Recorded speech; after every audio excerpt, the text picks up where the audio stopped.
दोस्तों, इस वक्त हिंदुस्तान में दो बड़े एहतिजाज जारी हैं। एक एहतिजाज है किसानों का, वो किसान अलग एहतिजाज कर रहे हैं। दूसरा एहतिजाज है ईवीएम को लेकर के, वहाँ भी बहुत सारे वकील, सुप्रीम कोर्ट के, हाई कोर्ट के वकील उसको लेकर के एहतिजाज कर रहे हैं। आज हम इसी पर बात करेंगे कि इन एहतिजाजों में, चाहे वो किसानों का एहतिजाज हो, ईवीएम का एहतिजाज आंदोलन हो, उनमें मुसलमान कहाँ हैं और मुस्लिम क़यादत की क्या भागीदारी उसमें नजर आती है। आप सबको मालूम है कि जब मुसलमान एहतिजाज करते हैं, किसी चीज को लेकर के आंदोलन करते हैं, तो उस एहतिजाज या आंदोलन को फसादात की शक्ल देकर के खराब कर दिया जाता है।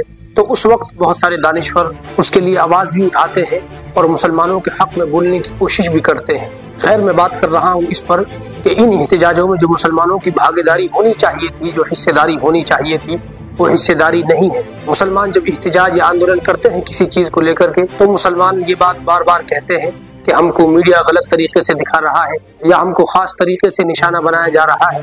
लेकिन अब मेरा उन मुसलमानों से सवाल है, उन मुस्लिम क़यादत से सवाल है कि अब जो ईवीएम को लेकर के एहतिजाज हो रहा है या किसान आंदोलन हो रहा है, इन एहतिजाजों में जो मुसलमानों की हिस्सेदारी होनी चाहिए थी, वो हिस्सेदारी बिल्कुल नजर नहीं आती। ईवीएम के एहतिजाज में एक वकील ने खड़े होकर के कहा था कि जब मुसलमानों पर परेशानी आती है तो हम उनके लिए आवाज उठाते हैं, उनके लिए बोलते हैं।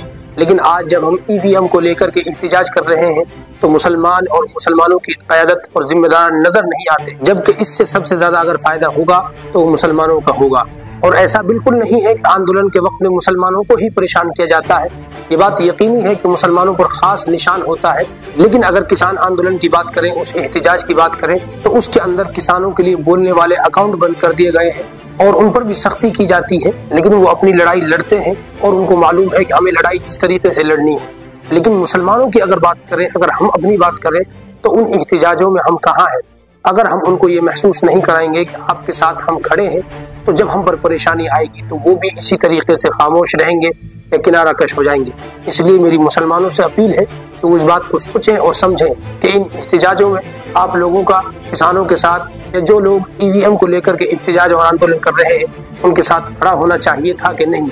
अगर हम ये समझते हैं कि हमें खड़ा होना चाहिए था, तो हम अपने जिम्मेदारान और अपनी क़यादत से कहें कि वो ये महसूस कराएं कि हम किसानों और दूसरे एहतिजाज करने वाले लोगों के साथ हैं, उन पर जुल्म हो रहा है, हम जुल्म के खिलाफ हैं, हम भाईचारे के साथ हैं, ताकि खुदा न खास्ता जब बड़ी मुसीबत हम पर आए, हम एहतिजाज करें या आवाज़ उठाएं, तो वो लोग भी हमारे साथ नजर आए। अगर ऐसा नहीं हुआ तो वो लोग जहन में ये बात रखेंगे, जब हम पर परेशानी आई थी या जब हम एहतिजाज कर रहे थे तो मुसलमान और मुसलमानों की क़यादत और जिम्मेदार इन एहतिजाजों से दूर थे और हम भी उनके साथ उनकी परेशानी में नहीं खड़े हो सकते। आप लोग इस पर राय ज़रूर कमेंट में दें कि हमारी क़यादत को किसानों के साथ या उन लोगों के साथ जो ईवीएम के लिए एहतिजाज कर रहे हैं उनके साथ खड़ा होना चाहिए था कि नहीं खड़ा होना चाहिए था। अगर आपकी राय हाँ है तो इस वीडियो को लाइक करें, सब्सक्राइब करें और इस वीडियो को दूसरे लोगों तक पहुंचाएं। और कम से कम हम ये बात सोचने पर तो मजबूर हों कि हम क्या कर रहे हैं, हमारे सामने रास्ता क्या है। खुदा न खास्ता कल को परेशानी आएगी तो कौन हमारे साथ खड़ा होगा अगर हम किसी के साथ नहीं खड़े होंगे।